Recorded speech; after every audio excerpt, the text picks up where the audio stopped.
உனக்கு துணையா யாரும் இல்லைன்னு நீ வருத்தப்படாத. நான் உன் கூடவே இருக்கேன்னு என்னை முழுமையாக நம்பு. நீ எவ்வளவு கான்ஃபிடென்ட்டானவ அப்படிங்கிறத மறந்துட்டியா? கொஞ்சம் நினச்சி பாரு, எத்தனை பிரச்சனையை நீ தாண்டி வந்திருக்க. இப்போ நடந்துட்டு இருக்கிறதெல்லாம் ஒரு விஷயமே உனக்கு இல்லைன்னு உனக்கு புரியலையா? நீ தோண்டு போகும்போதெல்லாம் ஏன் நான் உனக்கு உன் கூட இருக்கிறது ஞாபகம் வரமாட்டேங்குது? உடனே ஏன் அவ்வளவு சோர்ந்து போயிடுற? கொஞ்சம் தெம்பாகு.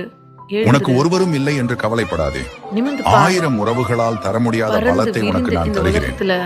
ஓம் முருகா என பதிவிட்டு நீ எனக்கு பலருக்கும் பகிரு. உன் மனதுக்குள் உனக்காக பலம் இருக்கிறது உனக்கு தெரியும். யாருக்காகவும் எதுக்காகவும் கவலையே படாத. உன் மனசுக்கு எது சரின்னு படுதோ அதை நீ செஞ்சுட்டு சந்தோஷமா உன் வாழ்க்கையை என்ஜாய் பண்ணிட்டு போயிட்டே இரு. நான் எப்போதும் உன் கூடவே இருப்பேன்.